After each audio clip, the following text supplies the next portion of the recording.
10:30, the Child and Youth Program will meet with Kathy Fanny, again, starting in November. Before we wrap up the announcements, Pam is going to come up and give a little an update on Project Joy.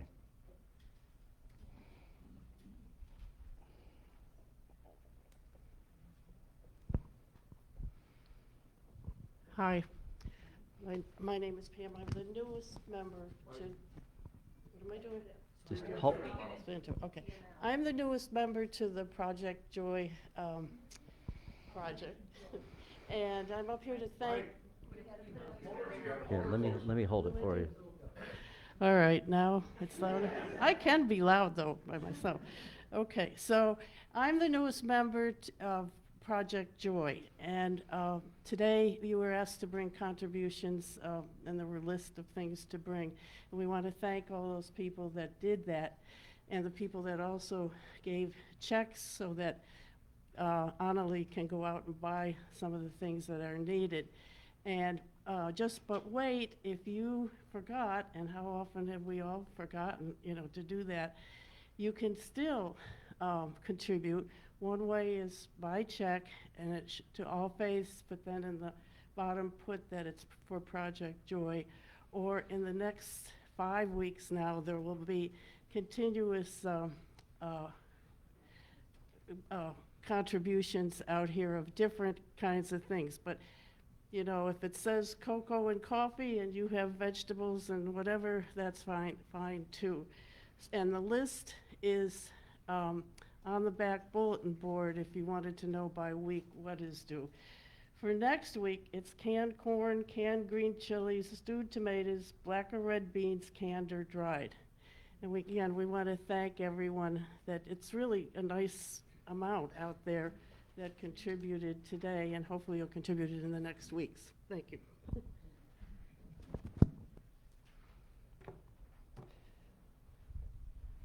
So thanks all for your generous hearts and the many ways that you can contribute. Again, with the McGregor Clinic next week, I know that I was really moved by the talk that the director of the McGregor Clinic gave here a few weeks ago, and really amazing work they're doing there. Okay, so please rise in body or spirit as we sing together hymn 361, Enter, Rejoice, and Come In.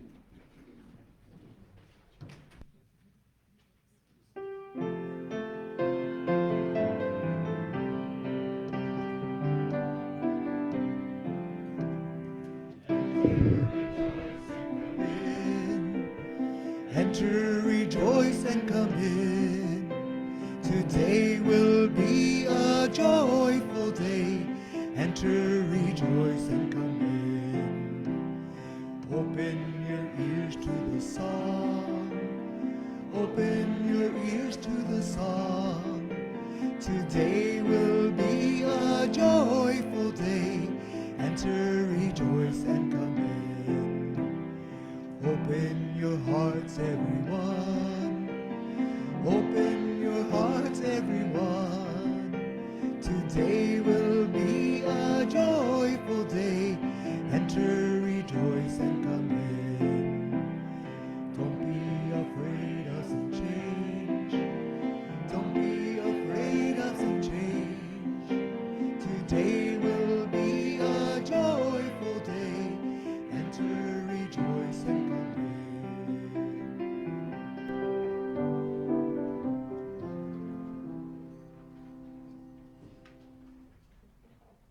All right, as Rachel comes forward to light the chalice, please join in reciting the words in your order of service. As we light our chalice, let us contemplate the kind of legacy that we want to leave behind us that will continue to create and sustain a better world for all those we love.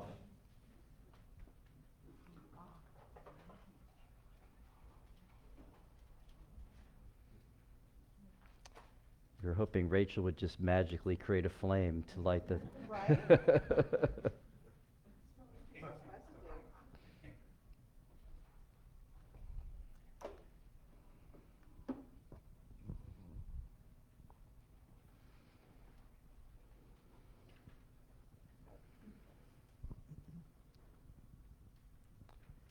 going to do joys and sorrows? Oh, okay. My notes and the thing don't line up. I'm sorry. So now let's sing Go Now in Peace.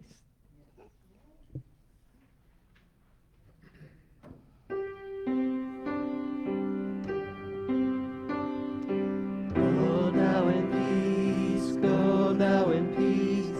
May the spirit of love surround you everywhere, everywhere you may go. Good morning, everyone. It's so wonderful to have you here on this beautiful Sunday morning in paradise. I always appreciate when I get up that it's such a beautiful day and I can get out of bed and I can actually move and walk my dog. So it's great, and being here is wonderful with all of you people. This week we celebrated Veterans Day, and I know that we have some people here who have served in our armed forces to protect the freedom and the democracy that we have here in America. So as you're able, would all of your veterans please stand or raise your hands?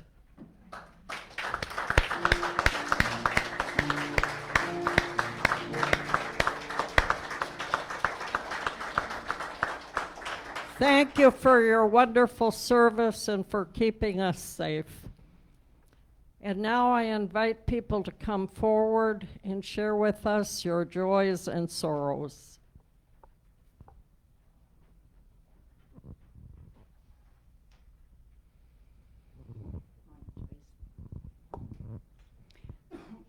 Good morning, I'm Kathleen Weber. My son Stephen, who lives in New Hampshire, was recently diagnosed with COVID, and then they discovered Lyme disease.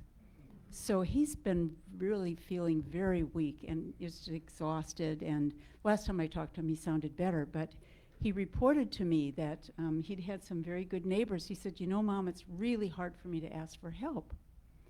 But one of his neighbors called and asked if they could chop wood. They have a wood-burning furnace, whatever you call that. And he said these 3 old guys showed up. He said, Mom, they were 72, 73, and 74 years old. And he said they worked harder than I've ever worked.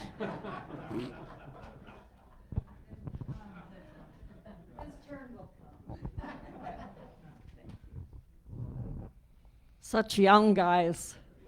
At this stage of life, I usually ask people, how young are you? Because nearly everyone's younger than I am.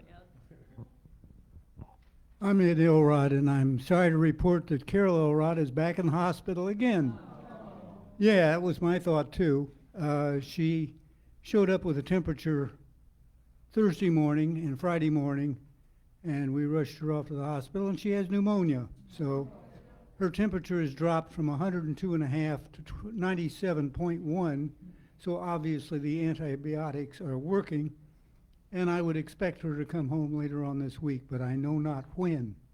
By the way, I was a veteran too. I was a member of the Remington Raiders. And for those of you who don't know what that is, just think about your old typewriter.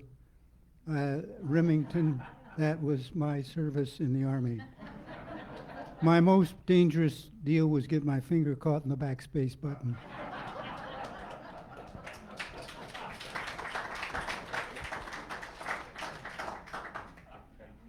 We hold Carol in our healing thoughts and prayers. Also, our member Gerald Gowen is also in the hospital suffering pneumonia. And I recently saw my pulmonologist, and he said this is the worst year in about 5 years for respiratory infections, so be careful. And if you're not feeling well, stay home and take care of yourself and see the doctor. And I'm lighting this candle for all of you who have joys and sorrows in your hearts. And may you reach out to those who are unable to join us and who are homebound and let them know that you care.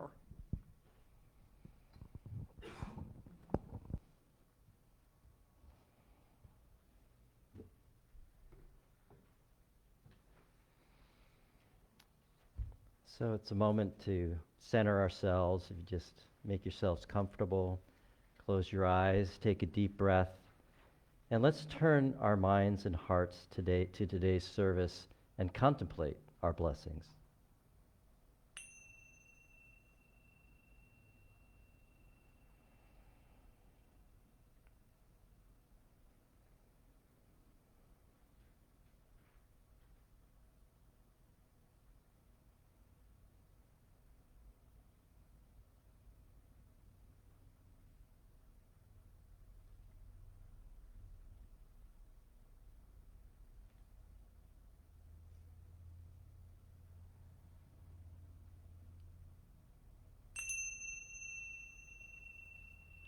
Please rise in body or spirit as we sing together hymn 123, Spirit of Life, on page 2 of your order of service.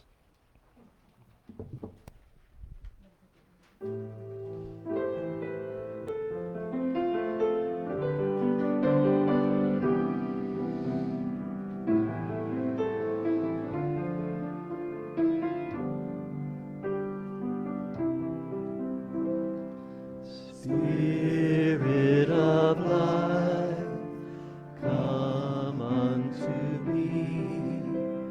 Sing in my heart all the stirrings of compassion. Blow in the wind, rise in the sea, move in the hand, giving life the shape of justice.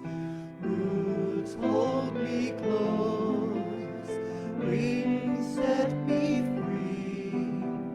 Spirit of life, come to me, come to me.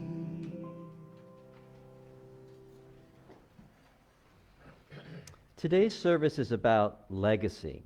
While that can take many forms, charitable bequests are a great way to leave a legacy.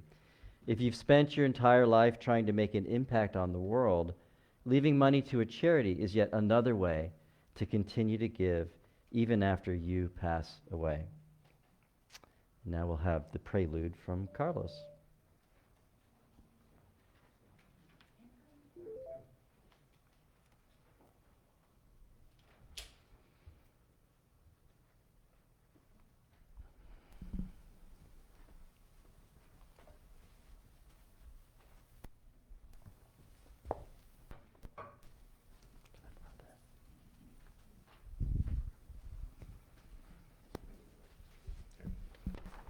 Good morning. First of all, just a little housekeeping note. Barbara Gould is not feeling well this morning, and so she won't be doing any presentation. Rather than infect you all, she stayed home and sent me to do it. Now, the song that I'm singing, don't need these anymore. I do this almost every Veterans Day, and I've been asked a couple of times why it's a Veterans Day song. So I thought I'd explain a little bit of it. I can't speak for all veterans, but at least Vietnam veterans I think I can speak for. As children, we were sent off to a foreign country. We lost some of the best friends we ever had, sometimes while they were standing right next to us. We killed people we didn't know for reasons we didn't understand. And when we came home, we were treated as pariahs for doing what our country demanded of us. So you might see there's a little confusion caused there. So as I do this song, I'd like you to think about a young Marine in Cleveland who's probably been doing some counseling sessions with Jack Daniels or Jim Beam. And Sunday morning, this is how he feels.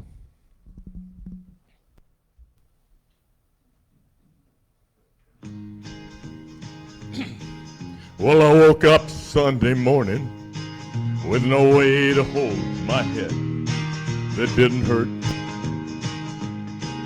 And the beer I had for breakfast wasn't bad, so I had one more for dessert.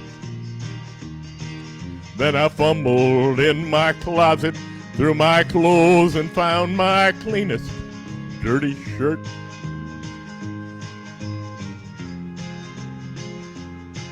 Then I washed my face and combed my, stumbled down the stairs to meet the day. I'd smoked my mind the night before with cigarettes and songs that I'd been picking.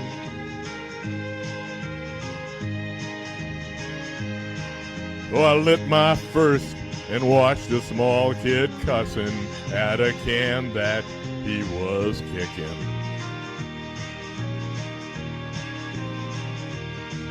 Then I walked across the street, caught the Sunday smell of someone frying chicken. And Lord, it took me back to something that I'd lost somewhere, somehow, along the way. On a Sunday morning sidewalk, I'm wishing, Lord, that I was stoned. 'Cause there's something in a Sunday that makes a body feel alone. And there's nothing short of dying that's half as lonesome as the sound of a sleeping city sidewalk. And Sunday morning coming down. In the park I saw a daddy with a laughing little girl that he was swinging.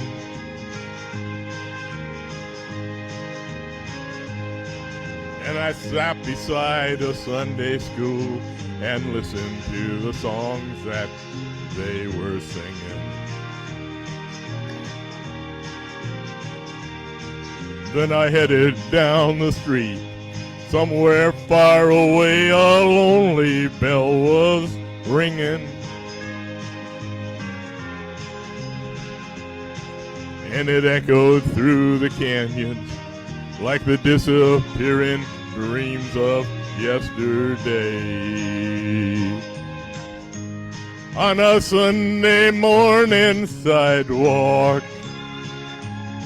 I'm wishing, Lord, that I was stoned. 'Cause there's something in a Sunday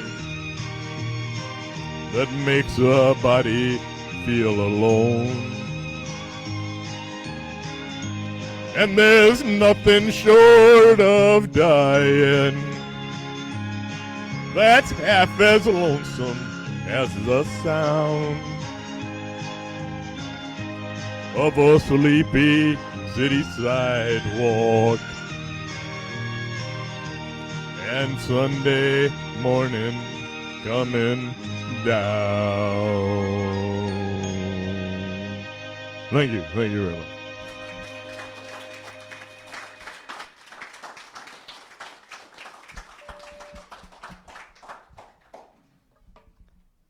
Thank you for that, Michael, and thank you for the introduction, too, to set that up. Our reading today is by Barry Davenport, who's a motivational author and founder of the website Live Bold and Bloom. And it invites you to think about what leaving a legacy looks like for you. Your actions can exert a positive influence far into the future. The choices that you make between now and the day that you depart this world have the power to leave a lasting legacy. Your legacy might impact your family, your community, or even the world. Choosing to build a legacy brings purpose to your life. So what does it mean to leave a legacy? In its simplest terms, your legacy is something meaningful that you give to the people who come after you. You might see the benefits of your actions and gifts while still alive, but the results will continue after your death. The process of how to leave a legacy starts with identifying your life goals. Knowing what you wish to accomplish can release reliable doses of motivation for decades. The knowledge that you have the power to shape how people remember you can dissolve distractions and empower you to overcome challenges. A selfless, grandiose act of historical proportions is not necessary to leave your mark on the world. Your legacy might quietly help your family flourish into the future. It could support a good cause that educates people or makes the world more beautiful and peaceful. Aside from the altruistic aspects of developing your legacy, the process delivers psychological and spiritual rewards. The positive outcomes that you envision could comfort you during difficult days and give you strength to keep going. You will act with the knowledge that what you do matters. As you pursue good works, you may ultimately feel like you are enriching your soul. So as you think about leaving a legacy, there are questions that you can ask yourself. If you find the idea of creating your legacy appealing, consider these questions to help you determine what you want to pursue. Is there a problem in my community that I could solve? Is there something that I could do to make things easier for people who face problems similar to mine? What is something meaningful that I could give to my children and grandchildren? What resources do I have at my disposal that I could shift into positive direction? Do I want to build an organization to promote my goals or work as an individual? Is there a charitable organization that aligns with my values that I could support? Can I influence my professional field and help it evolve into something better? Who do I want to help the most?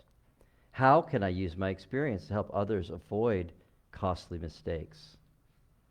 Is there an injustice that I want to confront?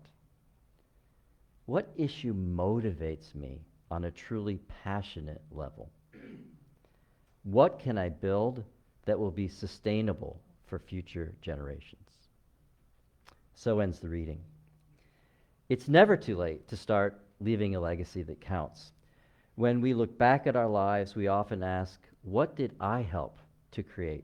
And how can it continue to make the world a better place after we're gone? Building our community here at All Faiths is a part of all of our legacies. Helping it thrive into the future can be too. When we consider who should be the beneficiaries of our estates, generally family comes first. When we think of family, we often include the communities to which we are most connected, like being a family member here at All Faiths. You can ensure that the legacy of your participation in and support of our All Faiths family will continue into the future by designating our All Faiths Legacy Fund as a beneficiary.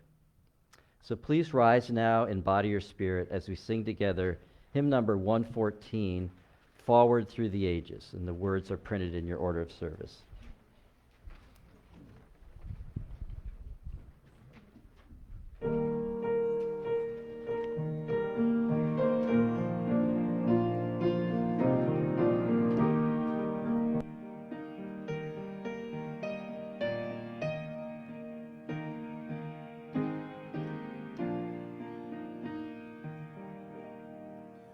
Forward through the ages,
Good morning. I'm Chris Stoller. I'll be giving your message this morning, but first, I want to thank the veterans. I want to thank you for the legacy that you have left, this wonderful democracy that we live in. Thank you. That is a great legacy that all veterans have left. The topic I would like you to think about this morning, and hopefully for a longer time, is what is my legacy? I will discuss legacy in a broader view than just the financial side. Of course, I will also include a discussion of All Faiths Legacy Fund. And at the end of the message, we will dedicate our legacy tree that was donated by Reverend C.J. and Richard and hang the plaque that lists the donors to this program. What is a legacy? In the simplest terms, it is what we leave behind after the death for those who follow us. A legacy is something that is passed on from one generation to the next. Often it refers to gifts of money or property. But besides financial gifts, we also leave a personal legacy, which involves more than the financial assets you bestow on your younger generation or an organization. It is how your family and others remember you. Your personal legacy, how you are remembered, depends upon how you live your life. I like another definition of legacy. Your legacy is every life you've ever touched. Your legacy is every life you've ever touched. I like this definition because it is personal. It speaks to how we live our life, the good or bad behaviors that others remember. It speaks to how we live our life. If we want our personal legacy to be positive, then one needs to live the way that they want to be remembered. It is the good examples we set for those following us and how we help others. It is how you are remembered by those you've helped or mentored or taught or have been a role model to. In other words, your personal legacy is your behavior, how you have walked your talk, and the examples you've shown to each and every life whom you've touched. It's those small acts of kindness done well and without expectations of reward or recognition that finds a spatial place in people's hearts. Those acts are important. That's what makes up a good legacy. Actually, if we live our lives following the UU principles, we will leave positive memories.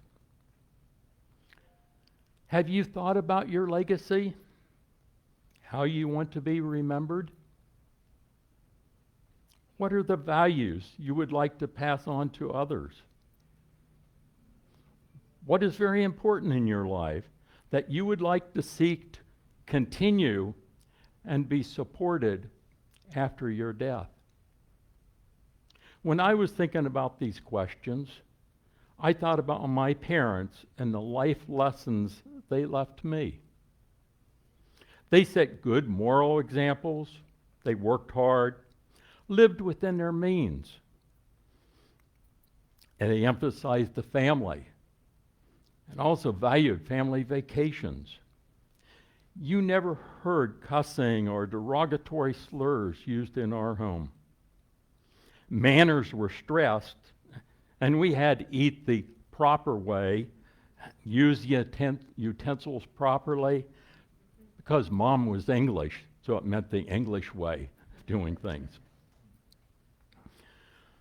These were lasting impressions that shaped my life and is the personal legacy they gave me that I really value. I also thought about how my daughters lived their lives and the impression that I must have made on them as they grew up. I am proud that I must have done something right and set at least a few good examples. Now, although, I must admit, they are type A workaholics, and they tease me about setting that example also.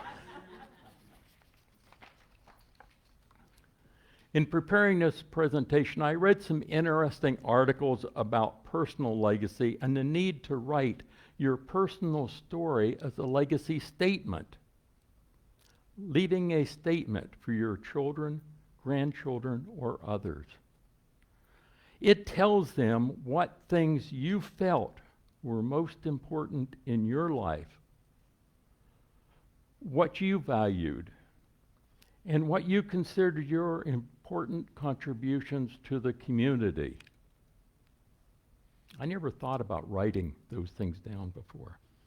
Simply put, a legacy statement is a record of your hopes and dreams that may influence and inspire the next generation.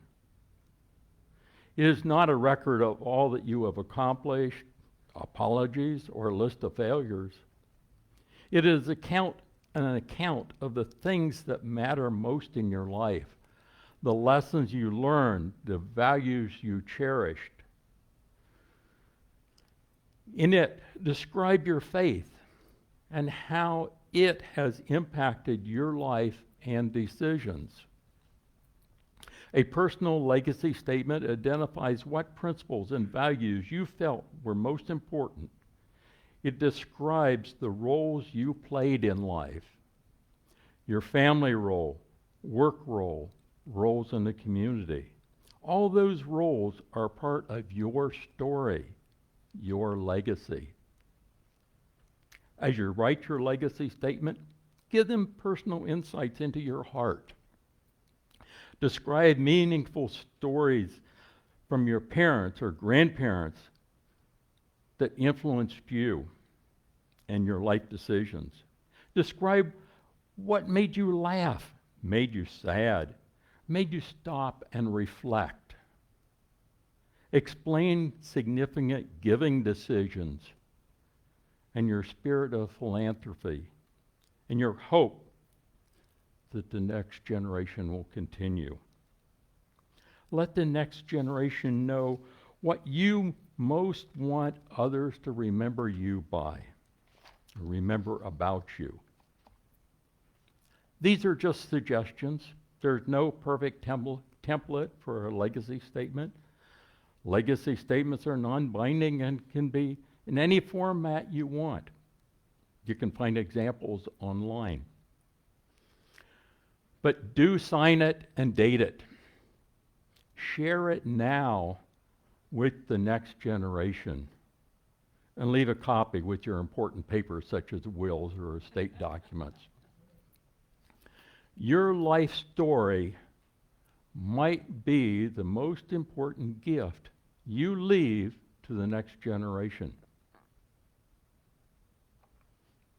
Now let's turn to financial legacy. Finances are the most tangible part of your legacy. It's important to make sure that you're leaving your loved ones in a financially manageable situation when you're gone. One of the first steps to ensure solid financial legacy is to be clear about where all of your assets will go. Get your files in order. Discuss your files and finances with whomever will be responsible for settling your estate.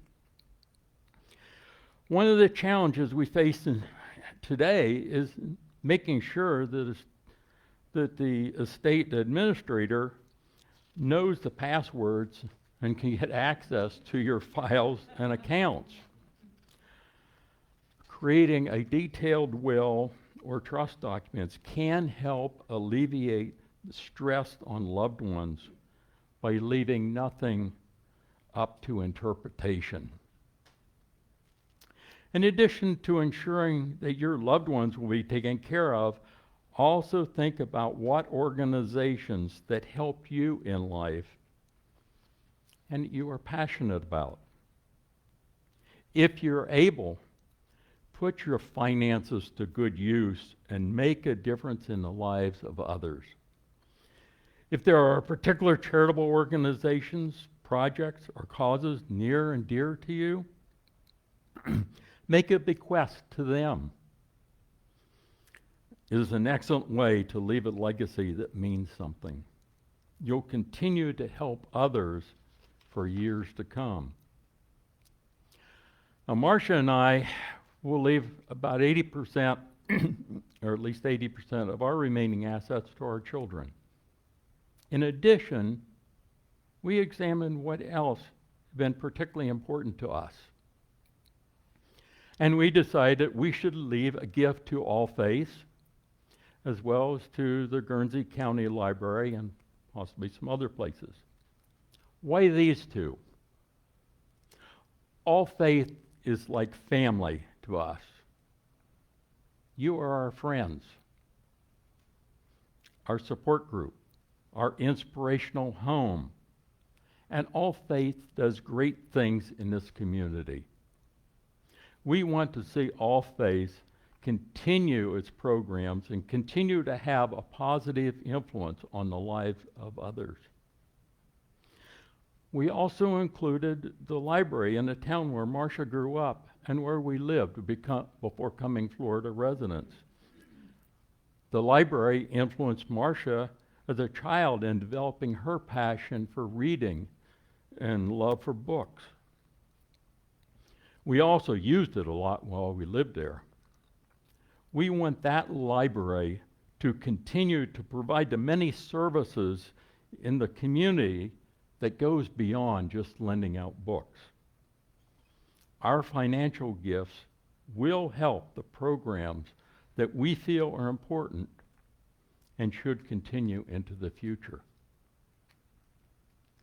At All Faiths, we have a pamphlet that describes legacy giving. I don't know how many of you have seen it.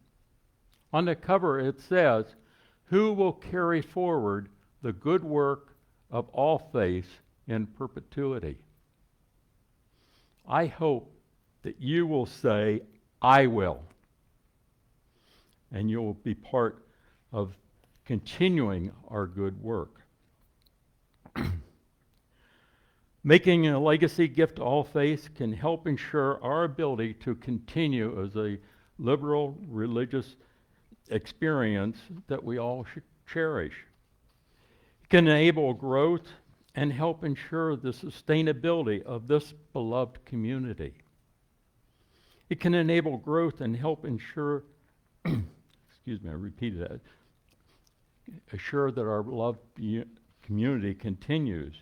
If the beloved community of this congregation is important to you, make it part of your legacy. If you have a strong commitment to making a difference in the community through social action, include All Faith in your estate giving plans.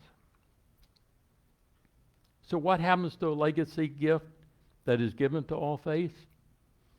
Your gift will be placed in the legacy fund. The fund is conservatively invested and only used for special long-term benefits. This fund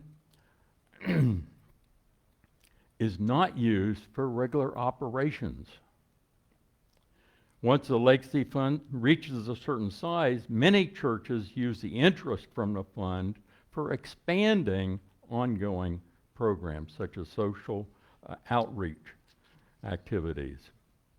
As a relatively young congregation, our fund has not grown that much. In fact, I'm surprised that we have had so few gifts in the time that I have been here. But how large could our legacy fund be in another 20 or 30 years? That depends upon what we all do now in our estate planning. Next week, Barbara Goolsby will lead a workshop to answer your questions about legacy giving. They'll follow the service. She will explain the various bequest options that can be tailored to your financial situation. I will be available today to try to answer some questions you might have after the thing. There's also good information in the brochure. Also, Jeff Moran is part of the committee. You can call Jeff, Barbara, me, or call the office, and Regina will get you in touch with somebody who can help you answer your questions.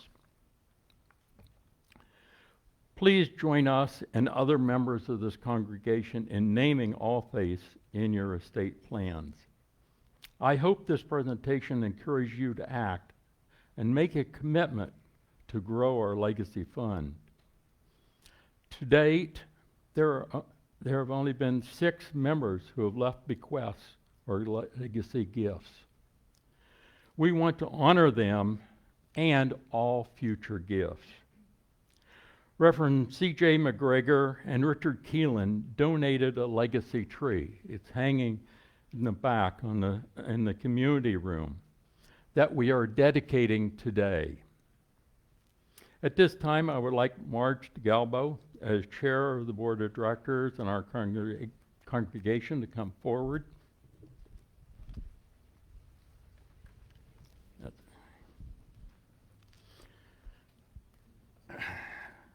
Hold that plaque.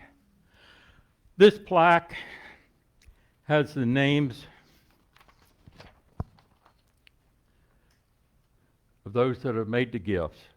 Marge will place, well, actually it'll be Bob, will place the plaque on the wall beside the legacy tree. It contains those names who have made the gifts, and as future gifts are made, names will be added to the plaque. Those names on this include Harold Miller, Joanne Boydston, Lloyd Fish, Lou Pizzini, Martha Valiant, and Ed Faulkner. Names of those who dedicated legacy gifts in the future will be added to the plaque. May this plaque and the legacy tree inspire you to take action to support all faiths. We're not encouraging anybody to rush to get their names added to the plaque in the near future. We want you around to continue to help us.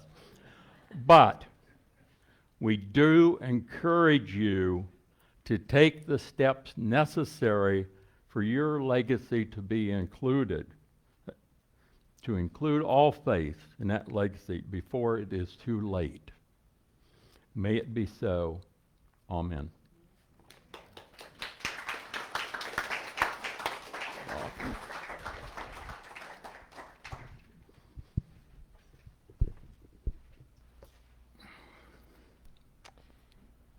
And now it's time for the offertory. While we're all living and well, we can also support the church in the here and now. Before we do, though, in the spirit of CJ, who always let us know that humor helps us be more generous, I'd like to share a joke. There was once a strong man at a circus sideshow who demonstrated his power before large audiences every night. Toward the end of one performance, he squeezed the juice from a lemon between his hands. He said to onlookers, "I will offer $200 to anyone here who can squeeze another drop from this lemon." A thin, older lady hobbled up to the stage. She picked up the lemon and clamped it between her two frail, bony hands. She squeezed, and out came a teaspoon of lemon juice. The strong man was amazed. He paid the woman $200, but privately asked her, "What is the secret of your strength?" "Practice," the woman answered. "I've been the treasurer of my church for 42 years."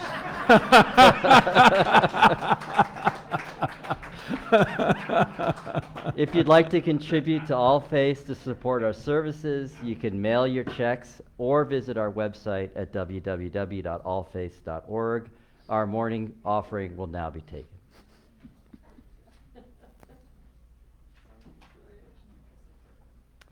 And Carlos and Bob will be doing the offertory music.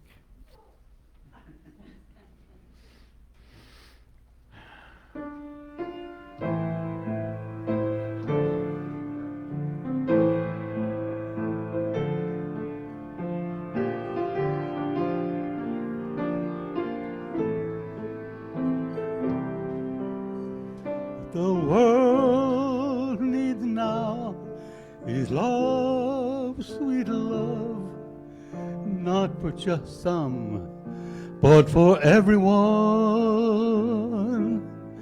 Lord, we don't need another mountain. There are mountains and hillsides enough to climb.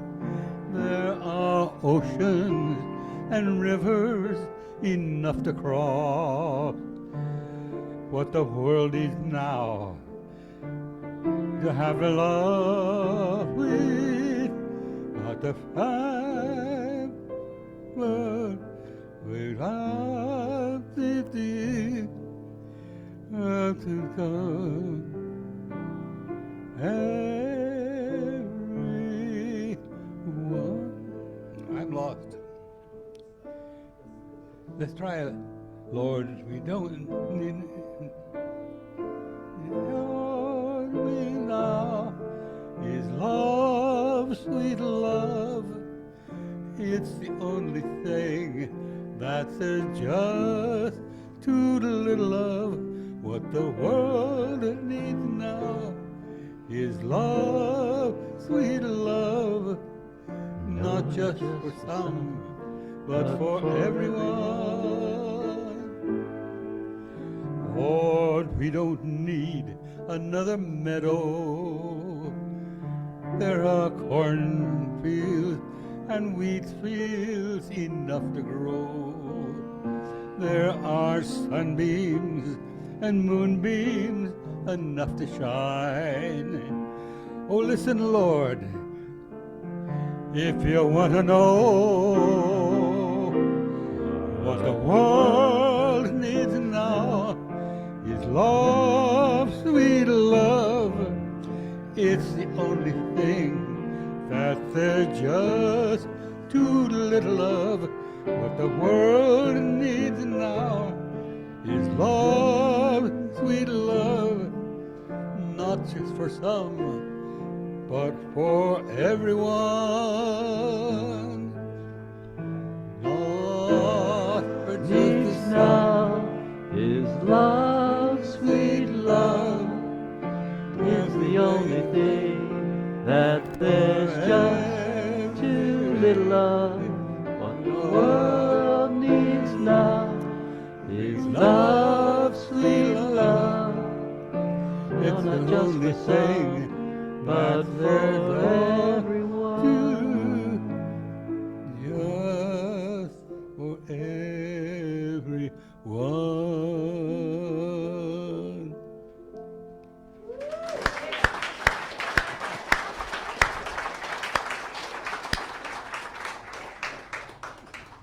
Thank you, Bob and Carlos. The closing words are from Amisa B. George. The greatest legacy anyone can leave behind is to positively impact the lives of others. Whenever you add value to others' lives, you are unknowingly leaving footprints on the sands of time that live on, even after your demise. So, in honor of Veterans Day, please join in singing How Beautiful Are Spacious Skies, and the words are printed on your order of service.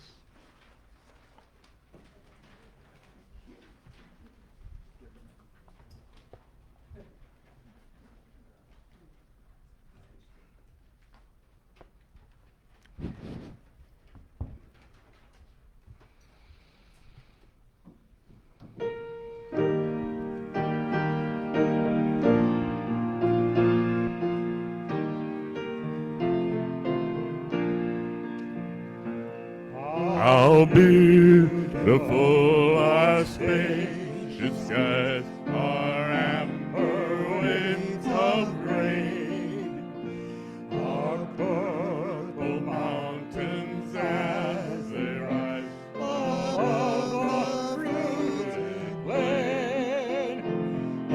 America, America, God's gracious gift above,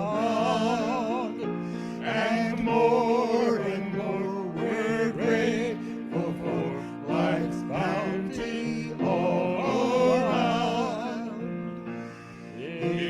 Indigenous and immigrants, our daughters and our sons, oh, may we never rest content till all are truly one. America, America, God grant that we may be a sisterhood and brotherhood from sea to shining sea. How beautiful, sincere lament, the wisdom born of tears, the courage called forth to repent, the bloodshed through the years.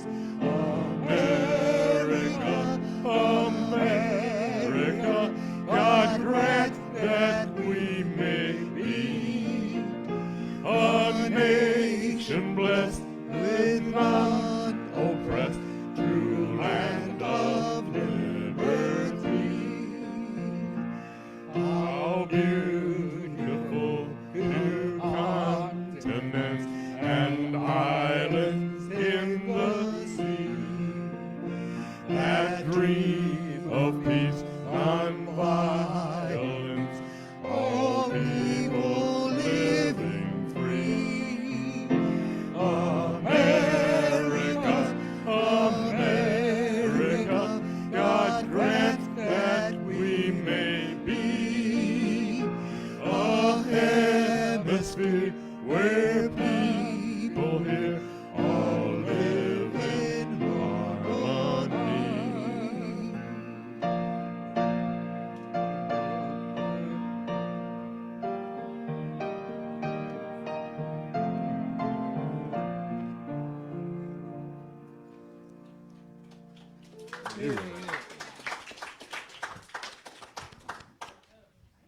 Let it be so.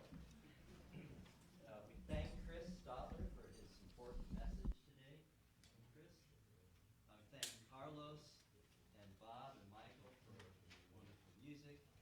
Regina on camera, and Elrod in the back on sound. Joe Gayton, our sexton. Whomever brought the flowers, thank you so much. Linda Bigelow for our hospitality, and our fantastic greeters, who were very ultra welcome today. It's good to be connected and stay together in whatever way we can go now do this. One more thing. Thank you. Getting ahead of myself. As Rachel comes forward to extinguish the chalice, please join in reciting the words in your order of service. We extinguish this flame, but not the light of truth, the warmth of community, or the fire of agreement. These we carry in our hearts and out into the world. We invite you to remain with us for, that will be next week. So please join us